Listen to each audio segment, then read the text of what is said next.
Shalom. Semua sudah menunggu Tuhan Yesus untuk menjamah hidupnya. Saya juga. Kita mau masuk hadirat Tuhan bersama-sama.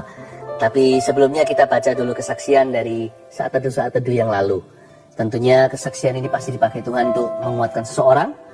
Dan juga melalui kesaksian ini, seseorang akan terinspirasi untuk mencari Tuhan dan akan menemukan mujizatnya. Ini dari Elizabeth. Shalom, saya mengalami sakit lutut seperti ngilu saat duduk dan saat jongkok. Hampir setiap malam saya mengeluh ke suami kalau lutut kanan saya sakit. Setiap ada doa malam saya dalam hati minta semoga Pastor Philip doakan lutut. Sebab saya percaya lutut saya hanya Tuhan yang bisa pulihkan. Malam ini saat ibadah Minggu 28 Juni, Pastor Philip berdoa secara tiba-tiba di akhir menyebutkan lutut. Disembuhkan Tuhan selagi musik terus bermain. Saya syok. Saya pegang lutut saya dan mengaminkan doa tersebut. Saya merasakan lutut yang kanan ada bunyi satu kali letek. Saya sempat syok. Setelah doa berkat, saya pijat-pijat lagi sudah tidak sakit dan gak ngilu sama sekali saat jongkok dan duduk di bawah. Suami saya juga syok. Sungguh-sungguhlah bahwa semua doa dan keinginanmu pada Tuhan. Dan janganlah menjauhi pertemuan-pertemuan ibadah. Amin. Tetap taat dan menantikan mujizat. Mujizat Tuhan masih terjadi. Praise the Lord ya. Yang ini dari Monica. Beberapa minggu yang lalu Pastor Philip sempat berdoa untuk seorang wanita muda dengan tulang punggung berbentuk S. Sebelum berdoa saat itu saya penuh pengharapan dan saya berbahasa roh. Tapi sejujurnya bukan untuk mendoakan skoliosis saya. Tapi pada saat Pastor Philip berdoa, saya merasakan sesuatu seperti aliran yang gak bisa dijelaskan di punggung saya. Dan setelah doa tersebut saya berkaca. Bahu saya yang sebelumnya tidak lurus menjadi lurus. Nyeri pinggang yang beberapa minggu saya alami juga menghilang dalam waktu kurang dari 1 minggu. Saya percaya bahwa dengan berbahasa roh, saya mengucapkan doa-doa yang tidak terucapkan, yang di luar akal budi saya. Puji Tuhan. Sebelum baca kesaksian berikutnya, saya dorong jika Anda punya kebutuhan doa, di YouTube live chatnya Anda bisa sampaikan. Tim kami sudah ready.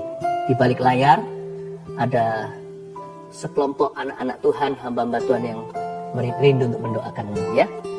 Kita akan usahakan untuk bisa menampung semua permintaan.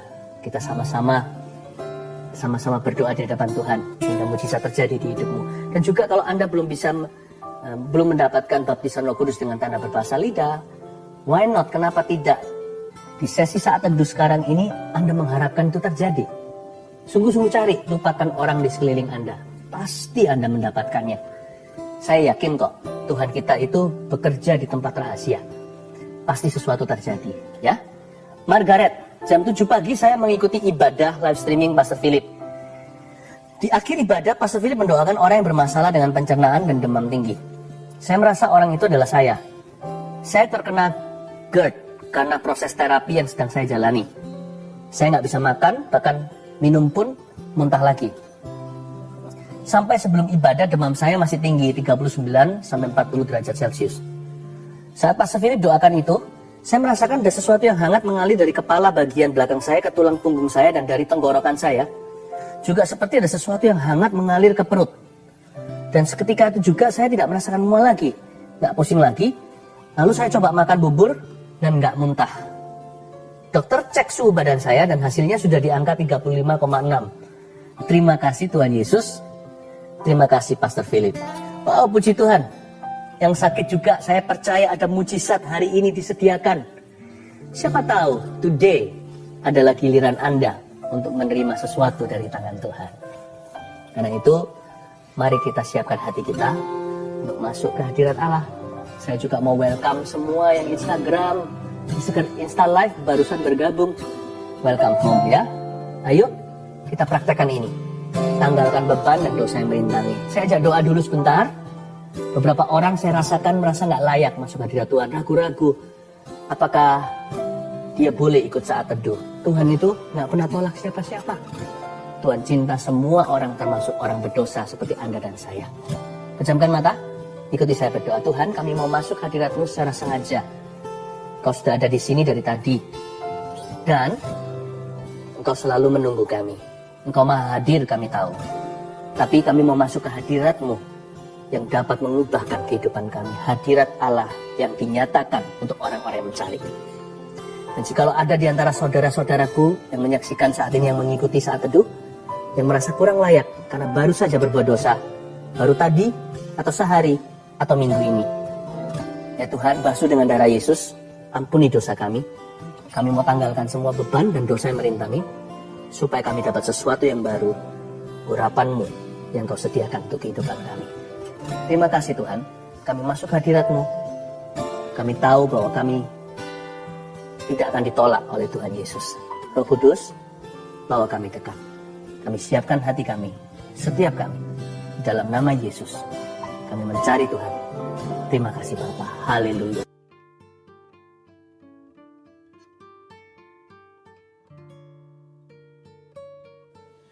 Selamat malam semua, apa kabar? Shalom, shalom.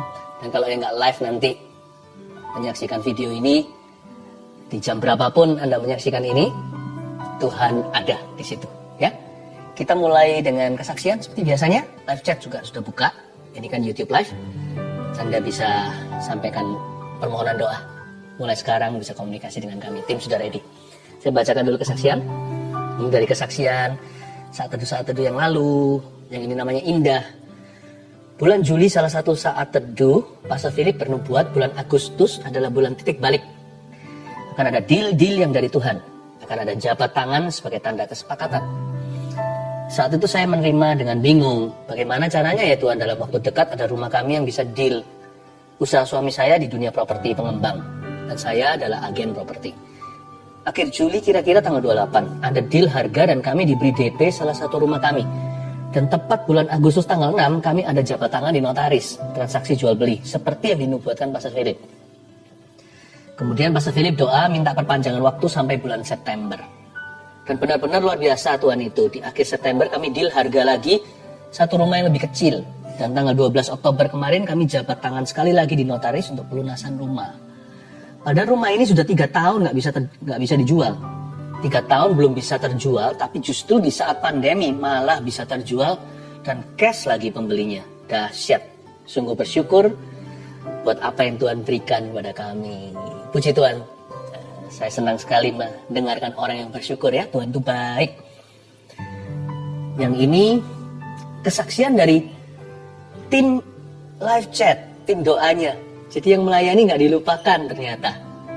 Give, it will come back to you. Ini agak panjang, kesaksian luar biasa. Kira-kira hampir 1 bulan saya sering gatal-gatal di seluruh badan, rasanya nggak enak. Seperti panas, perih, sampai mau garuk-garuk saja.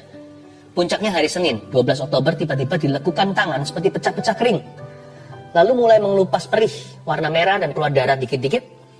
Lalu di pergelangan tangan kiri dan semua lengan saya seperti ada kulit mengkerut dan berubah warna jadi coklat seperti kulit kering. Lalu tanggal 14 Oktober saya tugas live chat. Jadi nggak dengerin Ko Philip saat teduh. Tapi saat itu suami saya mengikuti saat teduh bersama Ko Philip. Malam harinya saya sudah tidur. Sama suami saya saat teduhnya diputar ulang lagi. Saat di akhir Ko Philip bilang, ada seseorang perempuan yang Anda punya alergi tertentu. Itu ditimbulkan oleh lemak dalam tubuh Anda. Karena badan Anda gemuk, lifestyle Anda tidak sehat. Lemak itu membuat badan Anda gatal, sampai dilekukan-lekukan tangan merah-merah seperti darah keluar. Dan Ko Philip bilang kalau Anda dijamah Roh Kudus saat ini, dan Anda disembuhkan. Dalam sebulan berat badan Anda akan turun sampai 5 kilo. Lalu malam itu Sandy Imani namanya nih, dan doakan bahwa itu saya dan saya pasti disembuhkan. Waktu pagi hari bangun tidur sama Sandy, saya diputarin saat teduhnya Ko Philip, dan waktu Ko Philip bernubuat buat orang yang sakit gatal-gatal, kita langsung toleh-tolehan. Sandy cuma bilang, kamu gak doa sama Tuhan masalah gatalmu itu, tapi Tuhan tahu detail loh. Detil sekali segala yang kamu perlukan. Saya memang gak doa sama Tuhan masalah gatal yang saya alami, karena saya kira kulitnya kering saja karena jarang sekali punya waktu perawatan tubuh seperti dulu. #efek sibuk kerja. Terus juga jarang makan sayur. Saya baru sadar ternyata hal sekecil itu pun bahkan tidak saya pikirkan bisa jadi masalah kalau Tuhan tidak campur tangan. Tapi puji Tuhan, Yesus tahu apa yang saya butuhkan. Puji Tuhan sekarang sudah gak gatal lagi. Tangan yang bagian lekukan-lekukan sudah kering, tidak merah-merah sampai seperti darah keluar. Lalu di lengan juga merah-merahnya sudah kering. Di pergelangan tangan juga perlahan kulit mengkerutnya memudar. Yang pasti sudah nggak perih lagi. Lalu yang lebih wow, berat badan saya setiap hari sedikit-sedikit turun. Belum drastis, tapi sekarang sudah 70 sampai 71 kiloan. Dari yang sebelumnya 76,4 kilo. Melalui kejadian ini saya belajar bahwa ketika kita belajar hidup sungguh dengan Tuhan, kita nggak usah khawatir tentang apapun. Karena Tuhan sendiri yang turun tangan, yang cover kita hingga detil-detil hidup kita. Apa yang kita pikirkan, apa yang kita butuhkan, apa yang kita perlukan, bahkan sampai apa yang tidak kita pikirkan, yang tidak dilihat mata, tapi kita perlukan, Dia yang menyediakannya bagi kita. Vina dan Joel. Haleluya. Haleluya, saya terharu. Tuhan itu kerjanya dahsyat, nyata sekali. Hari ini giliranmu. Ayo bawa hati untuk menghadap Tuhan Yesus. Dan Insta Live juga sudah bergabung. Mari kita semua satukan hati, satukan iman. Bahwa pengharapan kita yang pupus kepada Tuhan. Mari kita menyembah. Apa yang paling nikmat saat kita bersaat teduh? Yaitu kalau kita berdoa dan membaca firman bersama-sama dengan keluarga. Saya berharap Anda satu keluarga juga sama-sama sudah siap menerima firman Tuhan hari ini. Saya bacakan dulu kesaksian untuk menguatkan Anda sekalian, sehingga berkat Tuhan akan mengalir dengan limpah, bahkan di dalam rumah tangga setiap keluarga saat teduh tercinta. Saya bacakan ya. Herlianti memberi kesaksian begini. Sejak saat saya mulai ikut saat teduh bersama, saya merasakan mujizat Tuhan. Ketika pastor doakan orang yang asma dan infeksi saluran kantung kemih, saya imani. Dan tanpa sadar saya sering kambuh infeksi saluran kantung kemih. Ternyata setelah didoakan pastor, tidak pernah kambuh lagi. Saya percaya Tuhan Yesus sudah sembuhkan saya. Anak saya dulu, kalau dia batuk dan tidak cepat diberi obat, biasanya bisa sampai sesak nafas. Dokter pernah bilang itu asma. Namun sekarang asma itu sudah tidak kambuh lagi. Walaupun anak saya kena batuk, puji Tuhan Yesus, Ia sudah sembuhkan kami. Terima kasih Tuhan, terima kasih Pastor Philip. Tuhan Yesus memberkati pelayanannya. Haleluya. Asma, batuk, sakit apapun, yang ringan maupun berat, dalam Kristus selalu ada harapan ya. Ibu Linda, saya didiagnosa positif COVID-19 di awal Juni 2021. Awalnya, saya tidak merasa gejala apa-apa. Ketika saya konsultasi dengan dokter penyakit dalam, tidak ditemukan tanda-tanda penyakit COVID-19 itu. Dan saturasi saya pun baik-baik saja. Namun rasa takut dan sakit serupa mah itu selalu muncul saat subuh. Sakit sekali rasanya, sampai-sampai saya kesulitan untuk bernafas. Suami saya yang berbeda kepercayaan mulai mendoakan saya dan meminta saya mempercayai keyakinannya. Namun saya menolaknya dan tetap teguh percaya bahwa Tuhan Yesuslah satu-satunya juru selamat. Suatu hari ketika saya menyaksikan saat teduh bersama, Pastor Philip Mantova bernubuat tentang seorang ibu yang minum obat penenang dan obat mah, ibu itu akan sembuh total. Saya dikuatkan dan beriman bahwa hal itu adalah nubuatan untuk saya. Semenjak hari itu, rasa sakit dan kekhawatiran berlebihan itu perlahan-lahan hilang. Dan saya sudah jarang minum obat lagi. Jiwa saya makin dikuatkan, terutama melalui persekutuan dalam CG. CG di sini cell group ya. Banyak orang memiliki masalah jauh lebih pelik dari saya, tapi kami semua dapat tetap saling menguatkan. Saya percaya hanya Tuhanlah andalan saya. Haleluya. Bukan hanya disembuhkan, tapi juga memperoleh komunitas rohani yang saling menunjang. Puji Tuhan ya, saya berdoa juga keluarga saat teduh tidak ada satupun yang yatim piatu rohani. Semua akan menemukannya. Saya percaya Tuhan memberi kita rumah, bukan hanya di sorga, tapi juga di bumi ini. Yaitu saudara seiman yang peduli. Elita Siregar. Shalom, saya seorang ibu rumah tangga yang selama 10 tahun dipercayakan Tuhan merawat seorang anak cerebral palsy. Selama 10 tahun itu pula saya terus melanjutkan kuliah. Bukan untuk berkarier, melainkan untuk meneliti anak saya. Pada 7 Juli 2021, anak saya meninggal. Saya hampir depresi. Saya merasa semua yang saya lakukan dan harapkan sia-sia dan ingin mati menyusul anak saya. Dalam kedukaan yang dalam tanpa sengaja tayangan ulang siaran saat teduh bersama tentang bebas dari depresi muncul di YouTube. Saya skip Tapi muncul lagi dan lagi. Tanpa minat saya klik dan menonton tayangan itu. Di luar dugaan. Firman yang disampaikan saat itu mengubah sikap hati saya. Saya kembali bangkit karena Tuhan belum selesai dengan saya. Kemudian saya ikut ujian CPNS pada tanggal 25 Desember 2021 dan dinyatakan lulus sebagai dosen di salah satu universitas negeri di Depok, Jawa Barat. Saat ini saya yang dahulu hanya seorang ibu rumah tangga telah mulai mengajar di tempat yang baru dan hingga saat ini saya adalah jemaat saat teduh bersama Pastor Philip. Haleluya. Puji Tuhan ya, saya hatinya berbunga-bunga kalau mendengarkan kesaksian seperti ini. Ingin segera mencium kaki Yesus dan berkata terima kasih, semua adalah karena perbuatanmu. Kalau orang lain ditolong, keluarga kita juga. Mari kita masuk ke hadirat Allah. Come on guys, let's worship Jesus together. Ini urapan baru bukan karena kami haus kuasa, tapi karena kami perlu. Biarkan untuk memberitakan tahun rahmat Tuhan sudah datang bagi banyak orang dalam pergumulan. Tuhan, jikalau bukan karena roh-Mu, bukan gagah perkasa kami yang bisa membebaskan orang atau membebaskan diri sendiri. Curahkan Roh Kudus-Mu kepada mereka yang perlu, pada hati yang haus dan lapar. Dan kepada hamba-Mu, berikan alirkan firman-Mu juga untuk hamba sampaikan. Terima kasih Bapa, dalam nama Yesus. Amin. Saya rasakan Tuhan telah menyediakan sebuah pengurapan baru untuk setiap kita dalam pergumulan kita. Makanya setiap saat teduh seperti ini, hati bergairah. Karena Tuhan menyediakan apa yang mata kita belum lihat, telinga belum dengar, dan belum muncul dalam pikiran kita. Saya sudah menyiapkan satu sharing untuk dibagikan. Anda bisa ambil catatan, dan terutama siapkan Alkitab. Bukunya maksudnya, bukan apps di HP-nya, tapi kitabnya dimunculkan ya. Nah, sebelumnya juga, meskipun ini masih hari Rabu, nanti next saat teduh itu hari Sabtu, akhir pekan. Tapi saya udah nggak tahan rasanya mau umumkan, nanti hari Minggu jangan kelewatan ya. Sabtu tentunya kita saat teduh, nanti berapa hari lagi, next episode. Tapi hari Minggunya, akhir pekannya, firman yang saya sampaikan super penting.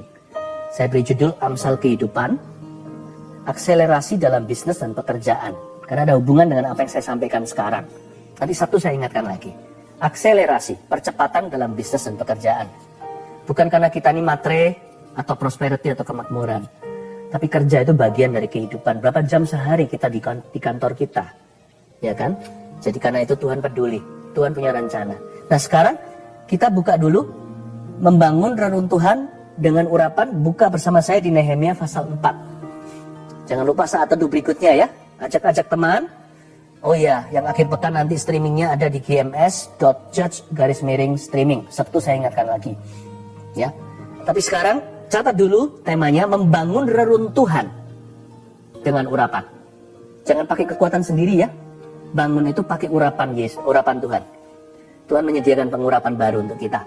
Oli lama dibuang, nggak apa-apa. Yang lama sudah berlalu, yang baru sudah datang. Oke? Sekalipun mungkin beberapa orang nggak sampai reruntuhan, merosot saja atau menurun, tetap kita semua butuh urapan Tuhan Yesus. Bukan gagah perkasa kita soalnya, tapi oleh Roh Kudus.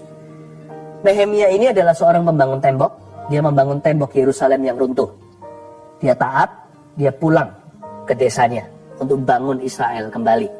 Fisik sih, yang dibangun adalah tembok, tembok beneran. Jadi bukan hari ini kita bisa terapkan tembok itu sebagai kehidupan atau makna rohaninya. Tapi zaman itu literally, harafiah. Nehemia bukan full timer, Nehemia bukan pendeta. Dia hamba Tuhan di bidang sekuler. Dia juru minum, terpanggil untuk membangun sesuatu.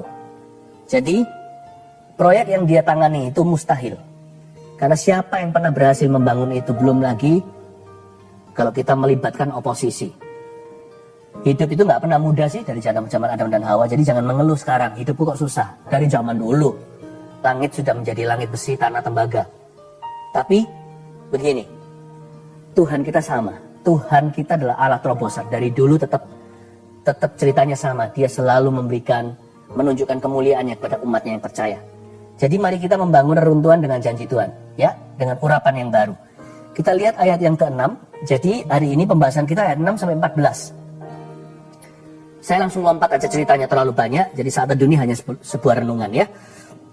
Coba lihat sekarang perkataan Nehemia. Langsung lompat ayat 6. Tetapi kami terus membangun tembok sampai setengah tinggi. Dan sampai ujung-ujungnya bertemu. Karena seluruh bangsa bekerja dengan segenap hati. Ini perkataan Nehemia. Kami, dia pakai kata majemuk. Karena dia mewakili umat Tuhan yang mau membangun sesuatu. Gak semua orang Israel waktu itu rela membangun temboknya. Kebanyakan udah putus asa. Tapi yang rela, yang mau melangkah dengan iman, Tuhan sertai. Nah, Nehemia adalah pemimpin di antara mereka. Tapi dia gak sendiri. Kami terus membangun tembok. Terus bangun. Gak putus asa dia. Sampai setengah tinggi. Mulai kelihatan wujudnya. Dan sampai ujung-ujungnya bertemu itu gak mudah. Karena seluruh bangsa bekerja dengan segenap hati. Itu kunci. Garis bawahi, bekerja dengan segenap hati. Untuk kita membangun sesuatu yang menurun, merosot, apalagi runtuh, hati kita perlu bergairah dulu. Harus bergairah. Sebab Tuhan tidak pernah memberkati putus asa. Putus asa bukan buah roh, bukan. Ketekunan, ya, kesungguh-sungguhan hati maksudnya. Ya, itu yang Tuhan ajarkan. Jadi kita harus bekerja dengan segenap hati karena pangkal berkat itu tekad. Tekad bulat. Hatinya harus bulat dalam janji Tuhan. Pesimis itu bukanlah buah Roh Kudus. Bahkan optimis saja bukan buah Roh Kudus. Buah Roh Kudus melebihi itu, namanya iman. Iman sudah pasti optimis. Optimis tidak tentu iman kalau ujungnya bukan Tuhan. Tapi kalau kita bertuhan harus optimis dong. Karena itu hati kita harus bergairah. Jangan lesu gitu loh kalau kita ke toko atau ke toko tempat pekerjaan kita sekalipun ada banyak masalah. Tuhan nggak bisa berkati hati yang begitu, tapi hati yang ceria. Hati yang gembira bukan hanya adalah obat, tapi hati yang gembira, barang siapa bergembira karena Tuhan, Tuhan akan memberikan apa yang diinginkan oleh hatinya. Itulah sebabnya coba bertekad untuk mencintai pekerjaanmu.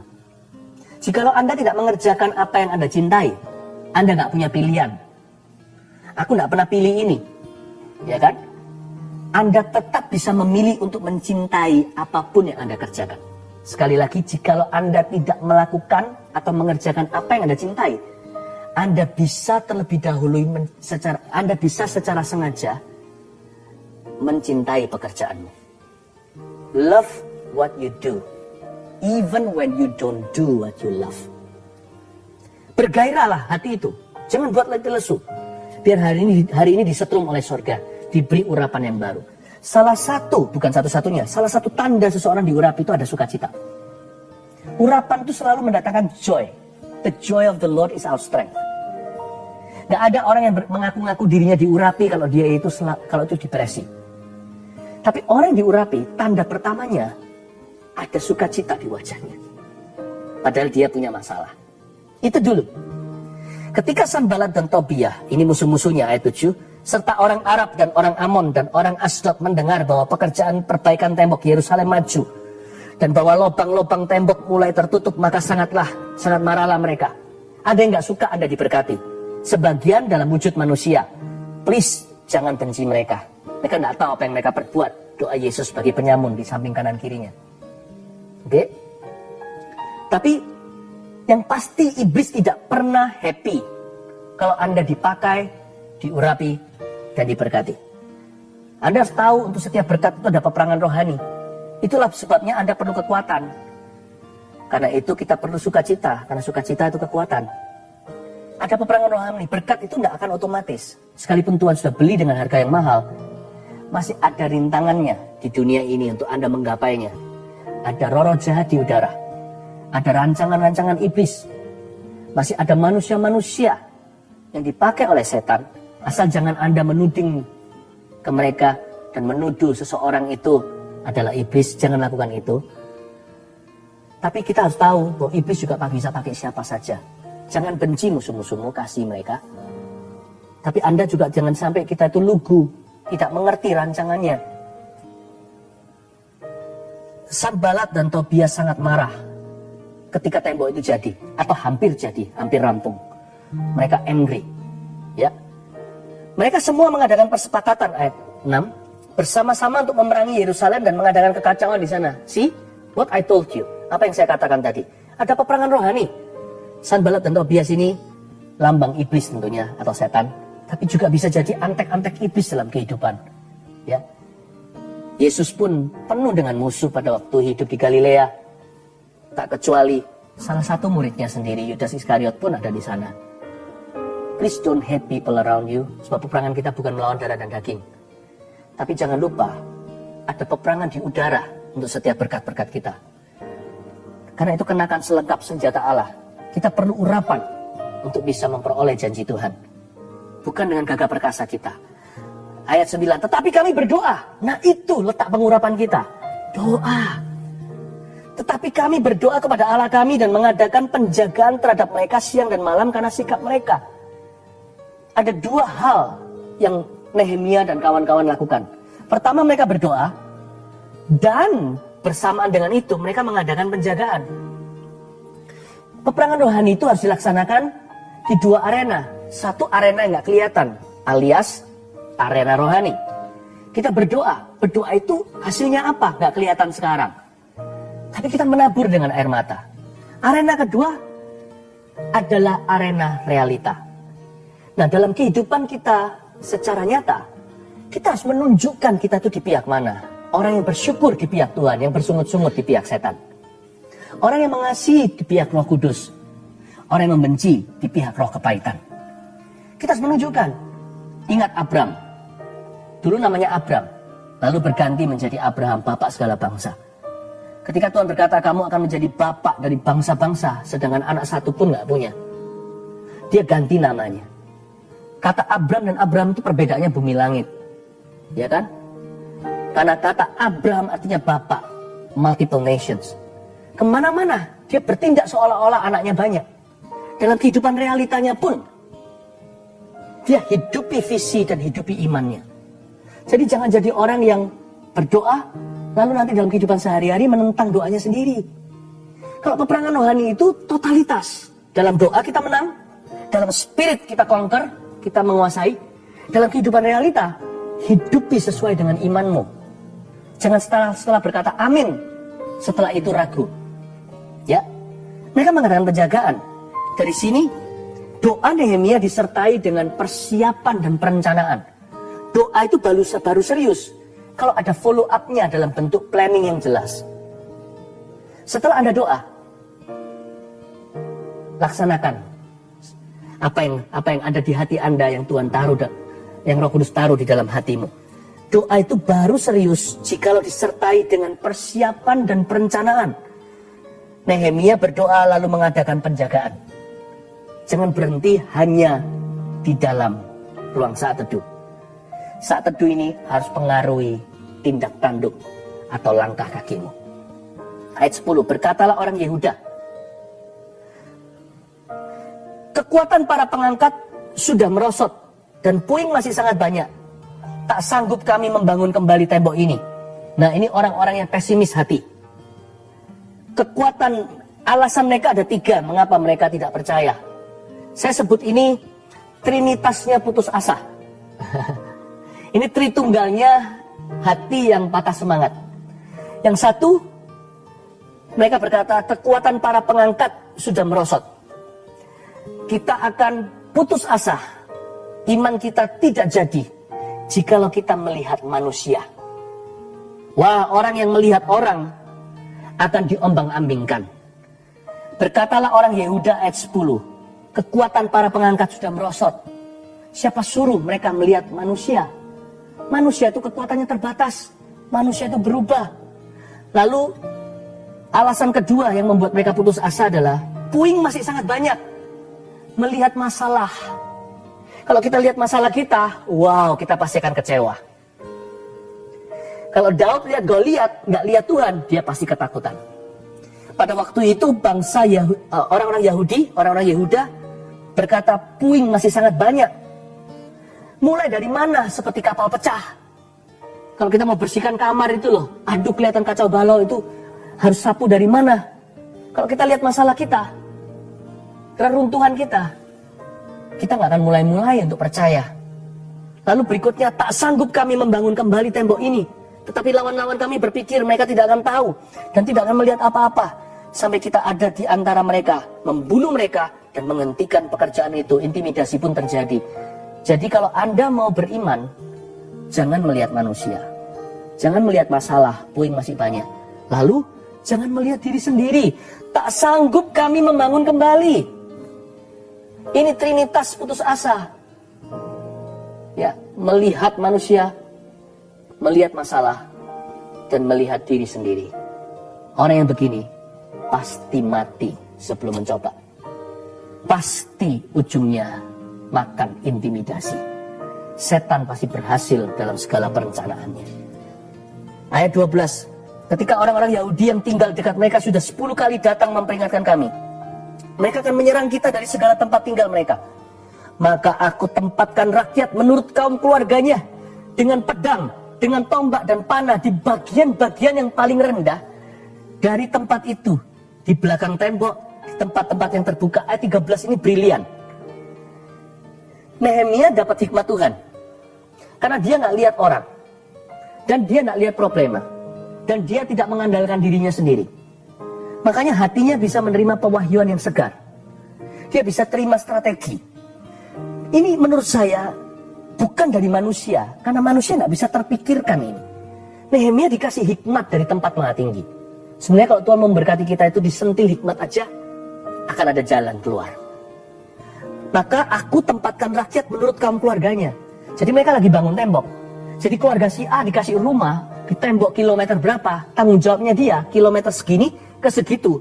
Keluarga itu yang harus rampung dan selesaikan. Jadi kalau temboknya nggak jadi, mereka sendiri yang akan kecolongan karena perompak akan datang. Bukankah tembok itu ompong? Kalau itu ada lubangnya yang rugikan keluarga mereka. Jadi Nehemia menciptakan sense of ownership. Dia menciptakan sebuah sistem di zaman purbakala sehingga setiap keluarga itu punya rasa memiliki terhadap karir mereka. Ini pintar loh, ini pandai sekali. Ini bukan hanya praktis, ini rencana strategi yang sangat-sangat berguna. Sekali dayung 2 pulau terlampaui. Tembok jadi, mereka punya rumah. Ini program luar biasa. Ini juru minuman loh Nehemia. Kok bisa punya hikmat wali kota, gubernur bahkan. Padahal orang ini pelajarannya adalah mixing drinks atau mencampur minuman-minuman untuk raja. Dia ini beverage atau di F&B. Gak ngerti apa-apa tentang pemerintahan. Orang kalau ikut Tuhan itu talenta baru bermunculan. Talenta lama pun ditambahkan. Jadi jangan pernah kecilkan Tuhanmu. Kalau Anda lihat diri sendiri, ya sudah begini nih, aku bisanya begini, nggak bisa begitu. Tapi kalau ikut Yesus, selalu ada urapan yang baru. Katakan amin dulu. Ya, menurut saya ini brilian luar biasa. Lalu, bukan hanya itu. Nehemia membenahi di bagian-bagian tembok yang paling rendah. Kepemimpinan yang dia jalankan itu, urapan mengajari dia. Gimana caranya troubleshooting. Atau gimana caranya dia menyelesaikan permasalahan pada titik kelemahan. Saya bernubuat di dalam nama Yesus. Anda jangan putus asa, jangan bengong, jangan buang 1 detik pun bahkan. Bukannya 1 menit, 1 detik aja jangan. Untuk pikirannya galau. Melainkan terbuka sama Roh Kudus. Oke, aku menghadapi tembok buntu. Di hadapanku ini adalah batu bata atau batu baja yang tidak bisa kutembus. Tuhan, tunjukkan kepadaku tempat rendah. Ajari aku troubleshooting dengan urusanku sendiri, dengan problemaku. Di bagian mana titik lemah yang harus aku kuatkan. Seperti sebuah ember, gak peduli dia setinggi apa. Kalau dia ada retak di bagian rendah, ember itu gak bisa lebih tinggi dari titik retaknya atau ketinggian tersebut. Aku harus menemukan di area mana itu lubang musuh bisa masuk. Di situ aku akan berbenah. Ini kujadikan biaya kuliah. Kujadikan musim seperti ini, musim evaluasi. Tapi aku perlu cermat, karena itu tidak boleh galau hati. Hatiku harus penuh dengan sukacita dulu, optimis aku datang.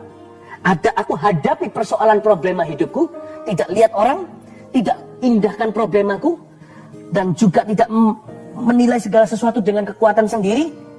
Tapi aku terbuka untuk perkara-perkara baru. Speak to me, kasih konfirmasi. Tuhan bisa bicara lewat firman secara langsung, lewat mimpi juga bisa. Kalau nggak ada tertulis dalam Alkitab, Tuhan bisa tambahkan lewat penglihatan. Tapi nggak akan melanggar firman. Tuhan bisa konfirmasi lewat teman, atau tiba-tiba sebuah ide baru, atau muncul solusi di tengah-tengah siang hari. Tiba-tiba saya ngerti, oh ternyata begini, ini yang kurang selama ini. Atau Tuhan bisa kirimkan seorang ahli, atau lewat kesaksian testimoni. Tuhan itu bisa punya 1001 cara, tapi selalu fondasinya firman. Terbukalah. Roh Kudus akan bicara. Tidak semua bisa dinubuatkan. Menurut saya, lewat saat teduh gini ada banyak kata-kata hikmat yang Anda terima. Yang tidak satu persatu lewat kata-kata pengetahuan nanti saya sebutkan siapa sembuh, siapa ditolong dari problema apa. Tapi semua kita akan dapatkan pedang roh ini untuk kita gunakan dalam kehidupan kita. Go find your titik lemah. Campur baur. Carilah titik lemahmu. Carilah. Anda akan segera menemukan setelah saat teduh ini. Dan ternyata lebih gampang daripada yang Anda kira. Ini luar biasa. Dan Tuhan akan memberimu strategi-strategi yang super brilian. Karena Roh Kudus tinggal di dalammu. Bukan karena Anda S1, S2, S3 atau koneksinya siapa. Ayat 14. Ku amati semuanya. Lalu bangun berdiri dan berkata kepada para pemuka dan para pengusaha dan kepada orang-orang lain. Jangan kamu takut kepada mereka. Ingatlah kepada Tuhan yang maha besar dan dahsyat. Dan berperanglah untuk saudara-saudaramu, untuk anak-anak lelaki dan anak-anak perempuanmu, untuk istrimu dan rumahmu. Ayat terakhir tadi. Kita lihat dulu ayat 14, kalimat pertama. Ku amati semua. Seperti saya katakan tadi, kenapa sukacita? Sukacita itu clear the way. Sukacita itu membuat roh sukacita, Roh Kudus itu membuat hati dan pikiran kita bisa diisi dengan ide dan strategi brilian. Kenapa? Karena itu yang menyingkirkan penggumpalan-penggumpalan yang menghalangi pewahyuan-pewahyuan. Tanpa sukacita, kalimat berikut ini ayat 14 tidak bisa terjadi. Ku amati semua. Sebab Nehemia pasti galau setengah mati. Supaya bersih lembah tertutup, gunung diratakan. Supaya Tuhan bisa dibukakan jalan untuk berbicara secara jelas dalam kehidupan Anda. Atau mewahyukan sesuatu tanpa rintangan. Hatimu tidak boleh gelisah. Itulah sebabnya saat teduh yang lalu saya ajarkan bahkan bagaimana caranya kita tidur. Jangan bawa amarah sampai ke tidur kita. Karena kita perlu jernih, pikiran jernih. Agar Roh Kudus berbicara. Pikiran waras, bukan pikiran yang stres. Tuhan mau ambil itu. Jangan pernah berkata doa emangnya bisa selesaikan masalahku. Doa selesaikan hatimu. Hatimu dan pikiranmu akan selesaikan masalahmu. Itu dia. Ya, kolesterol itu harus pergi dulu. Secara rohani maksudnya. Lalu ayat ini berkata seperti ini. Ini perkataan Nehemia. Ku amati semua lalu bangun berdiri dan berkata kepada para pemuka. Jangan kamu takut sama mereka. Ingatlah kepada Tuhan yang maha besar dan dahsyat. Saya garis bawahi di Alkitab saya di ayat 14 tengah-tengah. Jangan kamu takut. Bedanya takut yang baik dengan roh takut apa? Roh takut itu melumpuhkan. Membuat kita panik sendiri. Membuat kita pesimis setengah mati. Membuat kita tidak bisa menghadapi hari esok. Tapi takut yang baik membuat kita persiapan dan merencanakan. Saya suka. Karena saya takut nyanyi saya jelek, saya latihan dulu. Karena saya takut nanti gitaran saya salah, saya rehearsal. Atau ada gladi resiknya. Karena saya takut nanti ujian gak lulus, maka saya belajar hingga larut malam. Atau saya cicil udah minggu-minggu yang lalu. Takut itu bagus. Takut itu emosi yang Tuhan ciptakan. Kalau Anda takut gagal, makanya Anda sungguh-sungguh memikirkan, merencanakan, bukan? Karena kita takut tidak disertai, maka kita berdoa, minta restu dari Roh Kudus. Jangan kamu takut terhadap mereka. Kata jangan kamu takut, itu bukan emosi. Jangan biarkan takut menjajah hatimu. Jangan biarkan kamu diperbudak oleh perasaan takut yang melumpuhkan. Karena Tuhan punya urapan. Tapi kalau pakailah emosi perasaan takut tersebut untuk menghampiri Tuhan. Tuhan, aku perlu Engkau, I need you. Karena aku tahu aku tidak bisa sendiri. Aku tidak berani jalan sendiri, peganglah tanganku. Pakailah perasaan cemasmu untuk menghampiri tata Allah. Perasaan gelisahmu untuk cari firman-Nya. Dan saya yakin Tuhan sudah menyediakan urapan baru bagi barang siapa yang mencari Dia. Ya, demikianlah caranya kita membangun reruntuhan dengan urapan. Dimulai dengan sukacita yang dari Tuhan. Mari kita sama-sama minta Roh Kudus urapi kita sekali lagi dengan urapan yang baru. Saya melihat ada satu orang yang dalam mulutnya, di lidah bibir, bahkan di lidahnya ada banyak sariawannya. Sejak Anda stres luar biasa karena pekerjaan dan Anda sendiri tidak sehat, berbagai penyakit-penyakit aneh bermunculan. Anda sedang disembuhkan oleh Roh Kudus saat ini. sariawan itu satu persatu lenyap. Percuma mau dikasih obat apapun itu bermunculan lagi. God is speaking to you right now. This is your day. Hari ini adalah hari yang Tuhan tentukan. Dia membebaskanmu. Kasih karunia Tuhan. Terimalah kesembuhan di dalam nama Yesus Kristus. Ada satu orang yang saat ini sedang menyaksikan ini di samping pasien yang kena demam berdarah. Lihat, cepat letakkan tanganmu pada pasien itu. Sekalipun dia kadang ikut, kadang tidak ikut, mulai doakan. Mari kita sama-sama sembahyang. Kita semua berdoa. Kita yang tidak mengalami penyakit ini. Saya ajak kita semua, ribuan orang sekarang berdoa. Jangan mikirkan diri sendiri. Mari kita doa untuk orang-orang yang membutuhkan. Dan dengan demikian, ketika kita memperhatikan orang lemah, kita memutangi Allah seolah-olah. Mari kita jadi seperti Tuhan yang berbelas kasih pada sesama kita.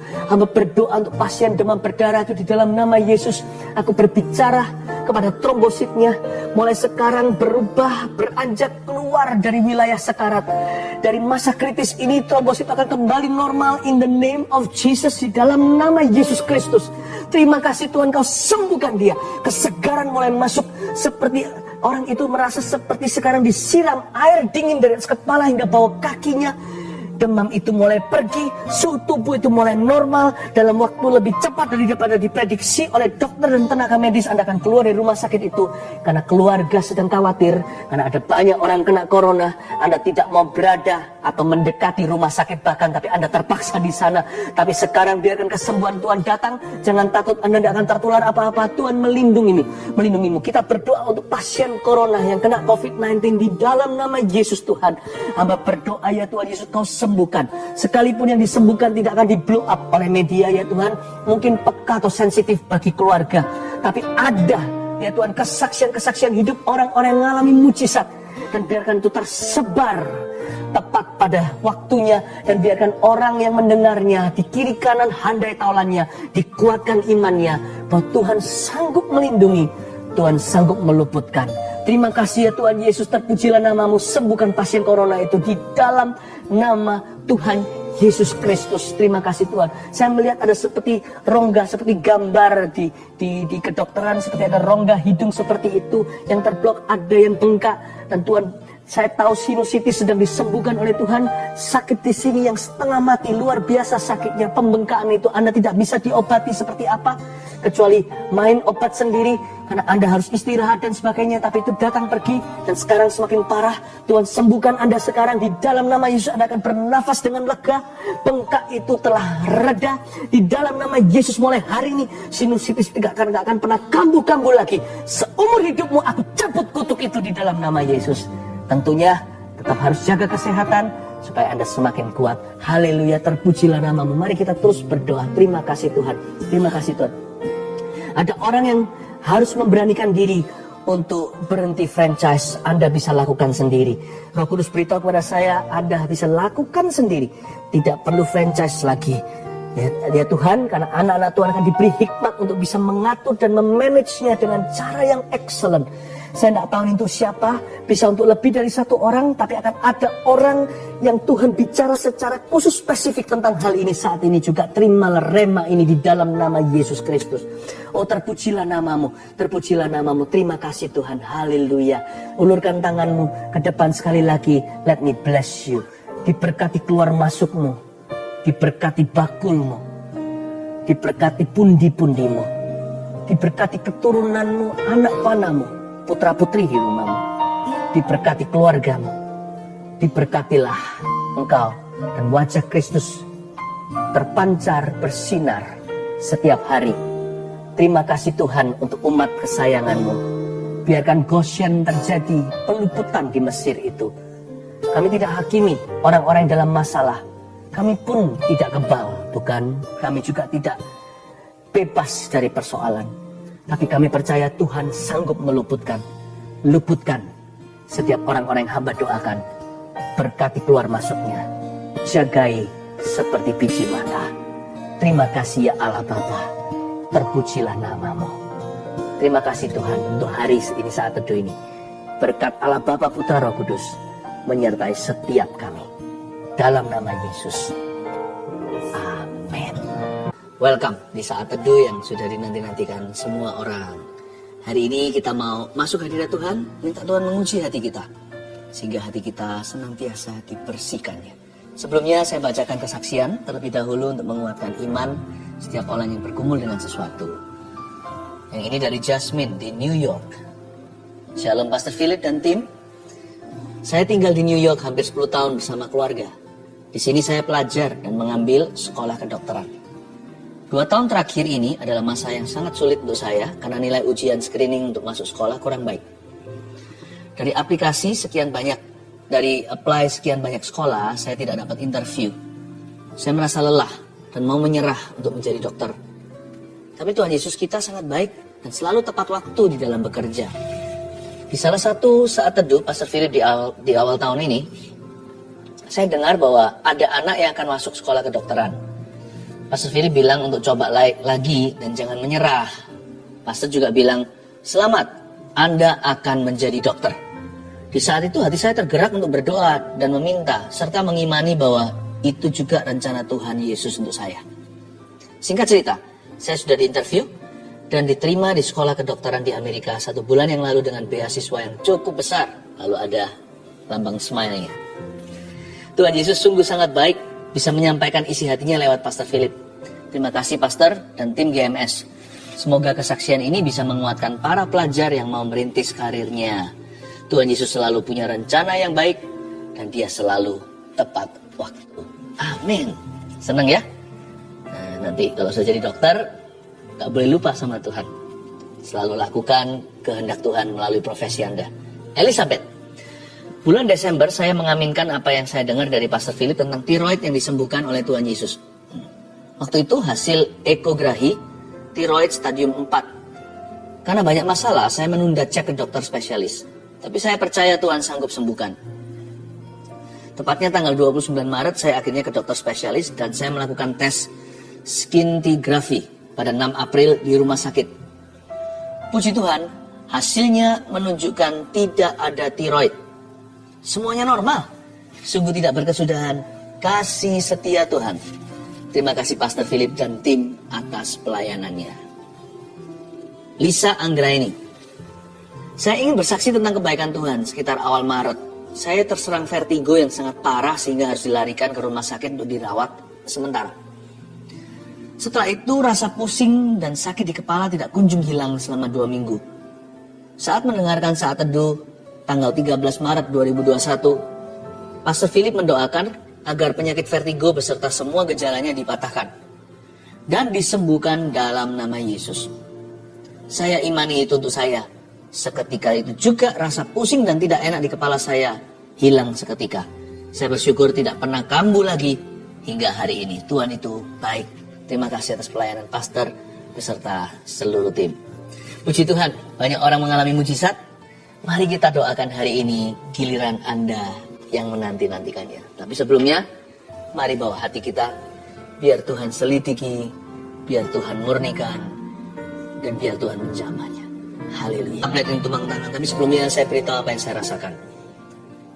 Saya rasakan ada di antara Anda, tidak sedikit sebenarnya, yang bergumul dengan penolakan manusia. Sebagian disakiti teman, pacarnya, atau ex-nya, bahkan suami atau istrinya. Dan tidak sedikit juga yang berurusan batinnya dengan orang tuanya.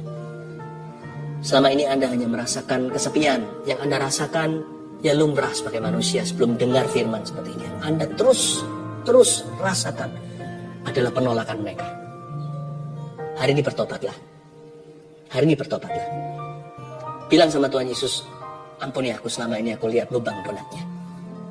Sementara selama ini kau selalu menungguku, menyambutku, kau membelai aku. Saya bisa rasakan di belakang saya ini seperti semutan. Dan saya tahu hal-hal seperti ini peka. Ini bukan perasaan saja, bisa saja fisik. Tapi bisa saja tubuh saya yang menangkap sinyal-sinyal hadirat Tuhan ada di sini. Seperti ada belayan-belayan. Saya rasakan belayan itu sebenarnya untuk Anda. Saya hanya menjadi kepanjangan lidah. Lalu di antara Anda sekarang, beberapa orang merasa seperti di lehernya sini seperti ada sesuatu yang naik turun. Tiba-tiba semua kebencian, penolakan, kepahitan itu muncul semua ke permukaan. Naik turun. Seperti ada sesuatu yang mau dikeluarkan, seperti mau muntah. Di sebelah sini. Naik turun. Anda merasa Anda adalah anak tertolak. Anda merasa Anda adalah istri tertolak. Ayo cepat-cepat sekarang berdoa. Kalau itu adalah Anda. Kalau itu adalah Anda. Sekarang ulurkan tangan ke depan aja sambil saya pegang tablet ini dan sekalian mendoakan untuk semua orang. Ulurkan ke depan. Tuhan Yesus. Bilang sama saya, Tuhan Yesus, ampuni aku selama ini lihat lubang donatnya. Mulai hari ini yang kurasakan adalah kasih-Mu, bukan penolakan manusia. Yang kurasakan adalah penerimaan Allah. Terima kasih Engkau sayang padaku. Aku tidak mau berhubungan lagi dengan roh kepahitan ini dan roh penolakan ini. Aku putuskan di dalam nama Yesus. Aku perintahkan setiap roh penolakan untuk meninggalkan orang-orang itu sekarang. Di dalam nama Yesus Kristus. Keluar. Di dalam nama Tuhan Yesus Kristus. Tinggalkan orang-orang yang kau jajah bertahun-tahun ini. Kau roh penipu, roh najis, roh kepahitan, roh penolakan yang naik turun di leher orang itu. Seolah-olah semua gelembung itu keluar, semua memori itu datang. Aku perintahkan di dalam nama Yesus untuk kau meninggalkan mereka dan jangan pernah kembali, jangan ganggu mereka lagi. Karena mulai hari ini mereka akan merasa dikasih dan orang-orang ini akan bertumbuh dalam kasih karunia. Terimalah roh pengampunan, ampuni setiap orang yang melukaimu. Sembari Anda minta ampun sama Tuhan karena tidak jarang Anda yang melukai orang. Tapi sekarang terimalah pengampunan sambil terus semuanya diulurkan tangan, diangkat tangannya. Dan permohonan doa terus masuk tablet yang saya pegang dan juga dipegang oleh tim saat ini. Oh Tuhan, terima kasih. Oh ramakapataka maya ramataka. Roh Kudus jamah, kau mengasihiku. Tetap diulurkan tangannya. Roh Kudus akan minister to you. Lebih dari yang kuduga, bahkan di saatku. Thank you Lord. Tiada menyadarinya, kau sentuh hatiku dengan kasih yang sempurna. Kau menyayangiku lebih dari yang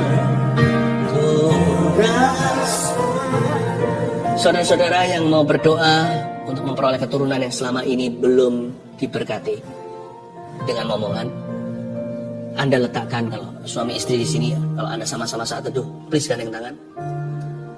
Mama atau sang istri bisa pegang ke perutnya sebagai simbol aja kekandungannya, atau bisa bergandengan tangan dengan pasangannya. Tuhan Yesus, hamba berdoa.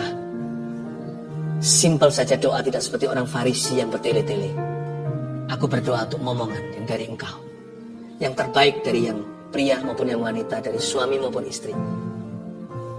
Ya Tuhan Yesus, Kau titipkan ke dalam kandungan itu. Hamba berdoa di dalam nama Yesus untuk bibit unggul, benih-benih yang ilahi. Ya Tuhan, keturunan-keturunan yang diberkati. Ingatlah mereka ketika hari ini suami istri ini berdoa. Ingatlah mereka. Ku berkati di dalam nama Yesus kehidupan di dalam sang suami, dalam tubuh sang suami, benih di dalam diri sang suami, dan ku berkati kandungan di dalam tubuh sang istri. In Jesus name, mulai sejak saat ini Tuhan akan membuka tingkap langit dan mendengarkan doa ini dan menjamah. Letakkan tangannya semuanya.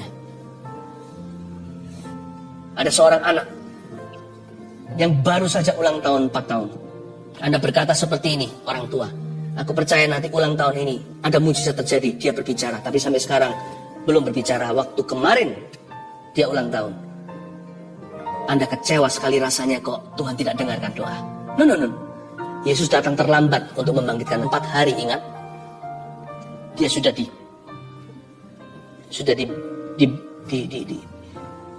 pakai kain kafan, tetapi Tuhan Yesus tidak pernah terlambat.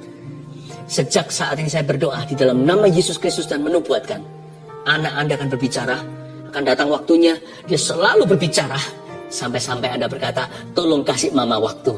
Sebab anak ini akan suka ngoceh, suka cerita, suka ketawa. Terimalah untuk keluarga Anda di dalam nama Tuhan Yesus Kristus. Haleluya. Saya tergerak sekali untuk mendoakan setiap keluarga Saat Teduh yang sedang dalam lawsuits, yang sedang dalam perkara hukum. Kalau itu Anda, secara general, secara umum dulu saya ajak Anda untuk berdoa. Jikalau Anda yang saya maksudkan, Anda bisa angkat tangan di tempat. Tuhan Yesus, hamba berdoa. Pertama-tama hamba minta motivasi yang betul dulu. Baik itu dari pihak yang menuntut atau yang dituntut. Hamba berdoa, kalau ini keluarga Saat Teduh, hamba minta supaya hatinya dibereskan di depan Tuhan. Sebab Tuhan hanya membela orang benar. Di dunia yang tidak ada keadilan ini, kami bisa naik banding dan minta keadilan dari Allah kami. Sekalipun keadilan tidak ada yang sempurna di dunia, bahkan yang Tuhan lakukan pun, sebagian nanti itu berada di dalam kehidupan kekal. Sisanya, tapi kami percaya ya Tuhan, dalam Tuhan ada kepuasan. Kepuasan batin kami datang dari Tuhan. Bahwa kami tahu Tuhan berjanji bahwa orang jahat dilenyapkan. Kami tidak minta mereka dihukum mati oleh Tuhan, atau mereka binasa masuk neraka. Kami minta supaya mereka bertobat. Dan hati kami tidak jadi jahat karenanya. Kami minta hati kami tetap hati yang rendah hati, yang mewarisi negeri yang Tuhan janjikan. Hamba berdoa di dalam nama Yesus ya Tuhan. Kerugian materi, apa sih artinya dibandingkan dengan nilai kekal? Jikalau kami hari ini terpancing keluar. Kami tidak mau kehilangan sesuatu yang sifatnya kekal. Tuhan, hamba berdoa, hati biarkan dibereskan dulu di antara keluarga Saat Teduh. Dan hamba berdoa minta kemenangan di dalam nama Yesus ya Tuhan. Bagi mereka yang dirugikan. Bagi keluarga Saat Teduh yang sekarang dihimpit oleh masalah beginian, hamba minta jalan keluar dari Engkau di dalam nama Yesus Kristus. Ada satu keluarga Saat Teduh yang sedang dituntut. Tuntutan ini gak masuk akal, sebenarnya sesuatu yang diada-ada. Dan Tuhan berkata begini, yang ini purely murni, Anda gak salah. Dan Tuhan berkata seperti ini, saya rasakan dalam roh saya. Nanti ya, orang tersebut sekalipun uangnya banyak, dia minta tolong kiri kanan pun gak ada yang mau. Karena Anda dihormati oleh banyak orang. Meskipun susah dipercaya di dunia yang bengkok ini, masa ada sih tanpa money bisa menang sesuatu?